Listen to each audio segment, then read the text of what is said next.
All right, let's start to process the poem. And before we jump into it, let's start here.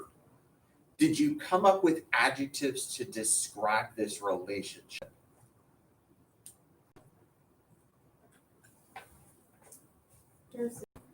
Parasitic.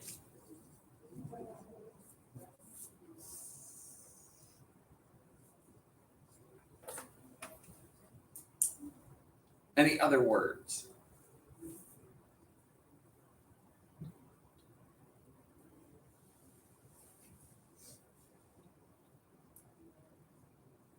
I know it's homely, like reminds someone of like home or like I don't know. I'm trying to think of the correct word, but um like so, the tree reminds them of like their father is my I think or something of their idea. So like nostalgic, Yeah, so, like but even there like an ancestral quality to it, like a connection to family. yes.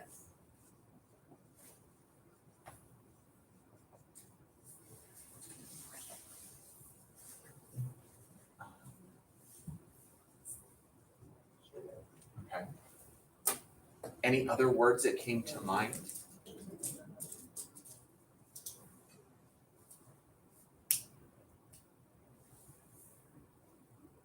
So some words I might add to this. There is definitely a sentimental quality to this relationship. It is more than just a tree that exists. It does have these kinds of connections to it.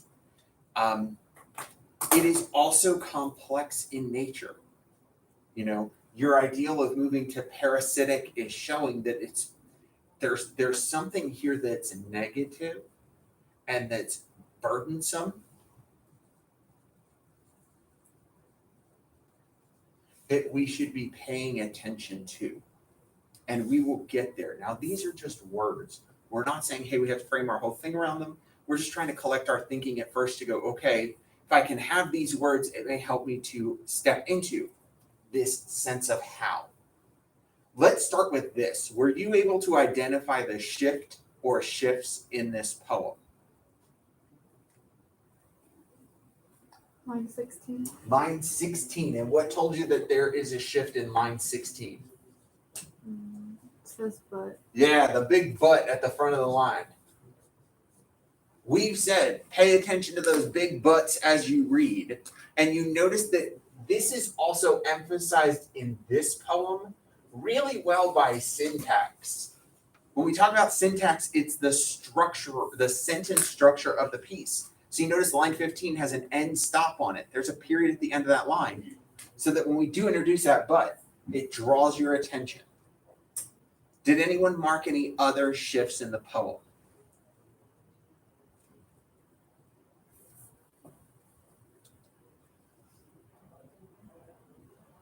Well, you could say at 26. They're talking. Well, um, you could say because it's this is like a thinking about like the past. Mm-hmm. And then it shifts to they're talking about what they're I guess discussing in the present, but they both know that about like what's like the shame and the emptiness that they have. I'm going to tell you that all of that, you're a little early for where the shift is because it's all part of that central idea. If we go back to line 16, you notice that they say, but something brighter than money moves in our blood. Mm-hmm. And all of this, of the connection to the past and their reaction is all kind of supporting that concept of what exists. We really don't see that shift happen until line 30. And if you look, it's the same things that we notice. An end stop on line 28. And then that use of so. Again, it shows that natural progression. And here we notice that what we end up with is 3 separate chunks that really clearly tell this story in a sense of maybe not beginning, middle, and end, but almost problem, meditation, conclusion. so that we really do see like, here's what we're doing, here's where our thoughts went, so this is what we ended up with. And being able to see that logical progression is really good in a poem like this, and the poem supports those things through its syntax and through its construction. So recognizing those moves is good, because what this can do for us is start to give us an idea of how we can organize this essay. We do know that we need something that's well developed, and we've said in the past we want to avoid building paragraphs that are focused on just literary devices. Don't give me a whole paragraph about diction, because likely you're not going to be talking about diction within that paragraph. You're just going to talk about things you noticed. If we can build around these structural pieces, we can better talk about how this meaning is developed about the relationship between the tree and the family. So let's start to dig through that, and let's break it down into these three chunks. So let's start at the beginning. Within the first 15 lines, what are some things that stuck out to you? So I underlined the line 6, likely some storm anyway. Yeah. So they're using logic here and saying like this tree could like break any time, but they still in the end choose not to because of. Yeah. Let's talk about that word choice, because it's kind of progressive through this thing, where we have this idea of likely, anyhow. There's another word I would bring in, and it's not coming to my head right now. But there's a casual. It's sort of casual. There's an eventuality to what they're doing, and really, what I look at is the dismissive quality to this. In the first couple of lines, they introduce this thing they're struggling with, and you notice the word debate. How many of you marked the word in the first line to go like, okay, it's an interesting choice. It helps to frame us on what they're doing. We notice that we emphasize the end of line 1 with the use of the comma or the colon. Colons are used to define or list. And so here we're defining what the debate is. And if you take a look at the next 4 lines, do they present both sides of the debate?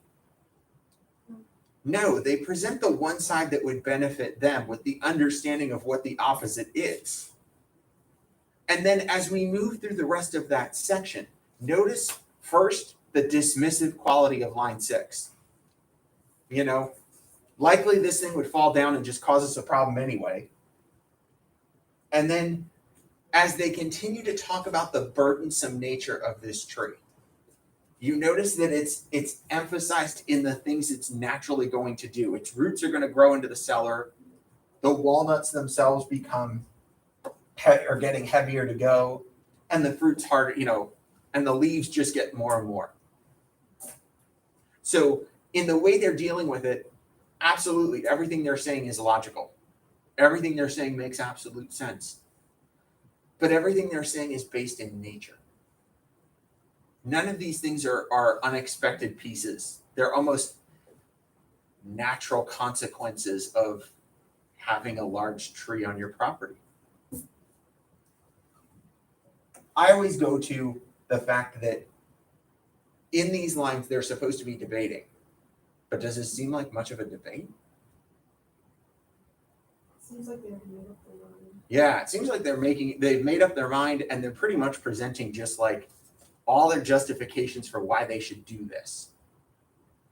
Where my attention goes to with those understandings is lines 9 and 10. How many of you picked up on the fact that by the time you get here, maybe you didn't notice it the first line, but by the time you get here, you probably noticed that it's like, here we have 2 women presented with having to solve this problem, and the absence of a male figure.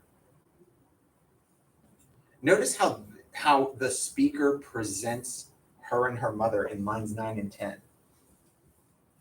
2 women trying in a difficult time to be wise. Don't misread this to think she's being dismissive of women and trying to be negative in that way. Think instead about the word wisdom or wise or any of that. What's implied in the ideal of wisdom or being wise? Old age. Yeah, some kind of age or experience that needs to come with that. Now I'm going somewhere. If you're going, all right, seeing everything you're saying and I'm following you, I got it. It's what leads us to being able to see the progression of this development of the relationship here. Because as we then go into the second part of it,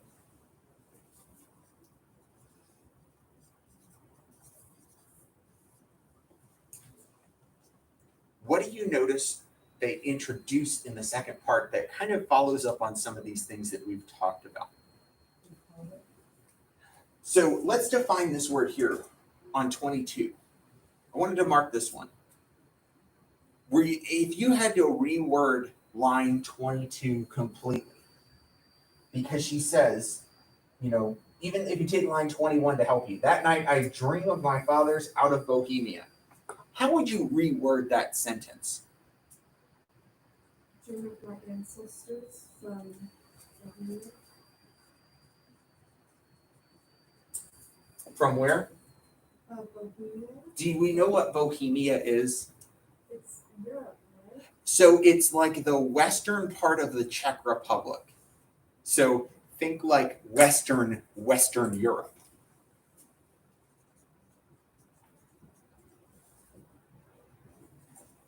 Now, this is, in our modern definition, both a place that no longer exists as well as a concept. The concept of Bohemia or Bohemian has taken on this meaning of a wanderer, a free spirit, often because the people that are known to come from this place were gypsies in some ways. They're once the concept of Bohemia disappeared, they sort of dispersed out amongst. And so this free spirit has kind of come about to emphasize here. And so notice that when she brings this up, the common misread that students have is to recognize that at the beginning of the poem, we're talking about two women with the absence of a male figure. And then to read this line and go, oh, so the answer comes in a dream from her absent father. And then they want to make that connection to go, these two women were trying to be wise, and it's a man that seems to solve the problem for them. Not quite, because it all hinges on this word of fathers and recognizing that we're talking about forefathers. This concept of her ancestors that came here, not a distinct and singular figure that's missing. So look at that progression that we have. As we move to line 16 and 17, we pointed out already that those couple of lines about something brighter that's in their blood than money. Something brighter than money moves in our blood. And then she clarifies it after that dash by saying an edge sharp and quick as a trowel that wants us to dig and sow. Replace dig and sow with the words that are synonymous with it. Cultivate, grow. And now you go back to what her complaints were in the early lines about this tree. And most of their complaints about the burdensome nature of the tree are the fact that the tree is growing. Its roots are getting larger. Its fruit is more bounteous. The leaves that fall from it become heavier every year. And so something brighter is in their blood that wants them to grow and cultivate and develop. And she has this dream after she says, we talk, but we decide we don't do anything. There's a quality to this dream of almost like an omen or a message from beyond, as though the wisdom that they were seeking here is coming to her in this dream and this sensate ideal. A lot of us hope that think about the times that you've struggled with the decision you have to make. And a lot of times you kind of look to the universe or you look to God or you look to something and you're just like, give me an answer. Tell me what I should do. And here the speaker is given that in this dream, this experience of recognizing my forefathers came here and they planted. And so this tree is like their legacy. And so that's why I was key on we can't cut off our shift before we acknowledge how that shame is present. The emptiness that she mentions in line 28 is both literal and figurative. An emptiness within their soul, within their spirit, within the rest of it. Did anybody make the big connection here about the tree? Huh? Is it a family tree? Exactly. Like the easy symbolism to see is that we always want to portray the progression of generations in this family tree. And here she's making the family tree literal as well.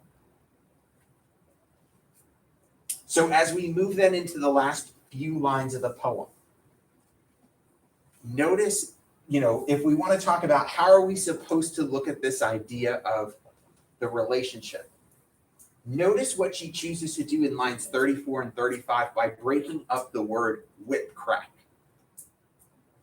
This is a 20th century poem, and we can recognize that in a couple of ways, even without a date on it. There is no rhyme scheme to this poem.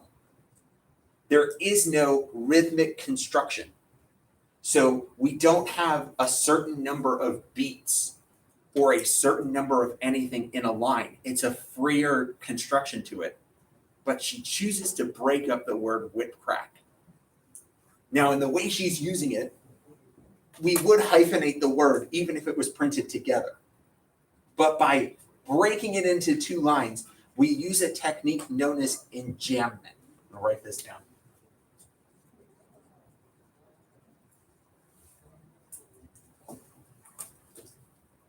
Where we break an idea with a line between two.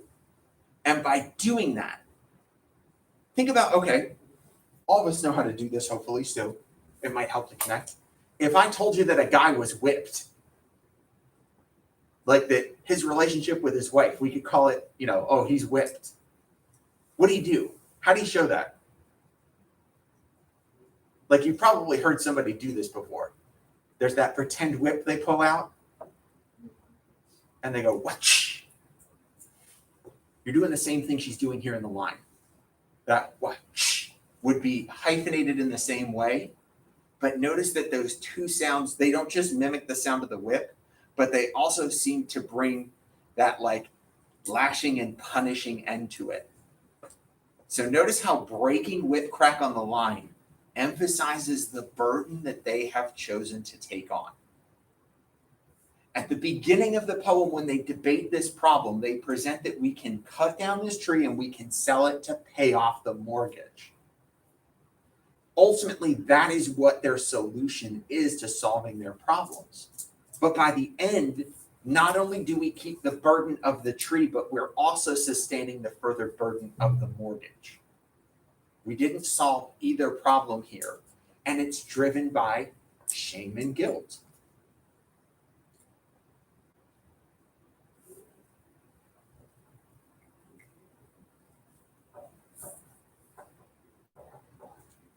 After talking it through, do you feel like, okay, I feel much more confident than I did when we started? Let me tell you the trick of 20th century poems like this on the test. Students get this poem and they sit down with it and they go, okay, I understand that this is supposed to be difficult and I understand that there's a complexity to this. And then they read the poem and they look up and they go, but I understood every word that was on this page. There's nothing complex about it. And they go, I don't know how to write about this. I feel like I'm just going to summarize it. We have to understand that the complexity isn't necessarily in the construction of the wording. It's the complexity of the ideas and how they're presented. Let's start to bridge backwards now and come back here. So now that we have a better idea of how she does this, let's start to talk about this relationship between them.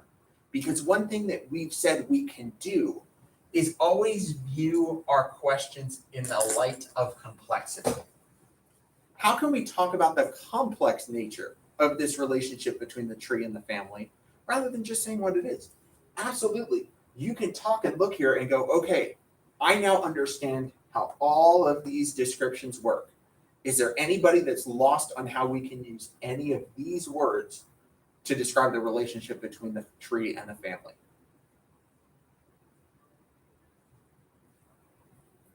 If we want to bridge now and start to look at this idea of complexity, what we want to do is go, how can we relate this in a way to talk about the good and bad qualities? And so you'd almost want to marry a concept like this to a concept like this. How do we feel fulfilled because of our choice, because it connects us to our ancestors and our family, while also talking about the burdensome nature? Do you feel like you could mix those two ideas in how you write your paragraphs based on how we've discussed it? I think so. And what you might be doing is going, what I don't see is how we would do that in each paragraph. And I think with this one, you wouldn't. You would be able to show that your burdensome nature is presented in section 1. This is lines 1 through 15.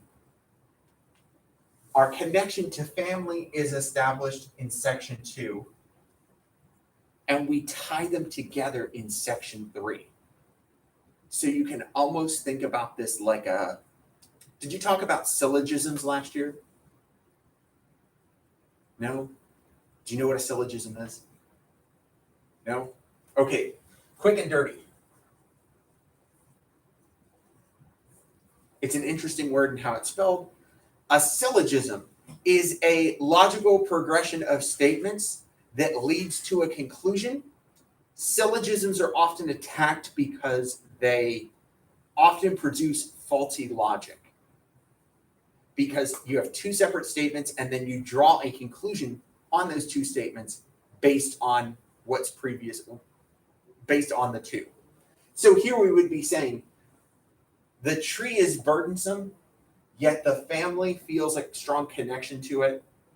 Therefore, the family chooses to keep the tree out of guilt and shame and deal with the burden.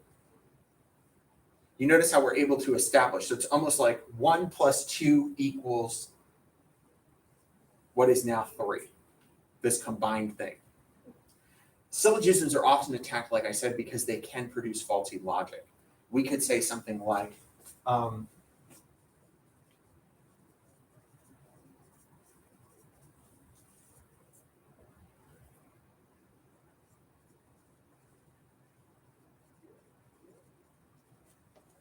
so the way they will illustrate this a lot to show the faulty nature is they'll give you a statement that is true. All humans are evil. Then they will give you a second statement, John is a human. So what would be your implied conclusion based on those two statements? John is evil. And you're like, wait, hold up, wait, no. Or, they'll go more extreme than that. Newspapers are black and white. Penguins are black and white. Therefore, penguins are newspapers. And you're like, that's not correct. And you're like, you're absolutely right. That's where syllogisms can be faulty. But what we want to show more is, hey, if we're talking about how an idea is complex, we can talk about how the idea is developed in a complex way and leads us to that conclusion. It doesn't have to be that it is always complex with everything that's described. So do you feel like you have words to start to put together here?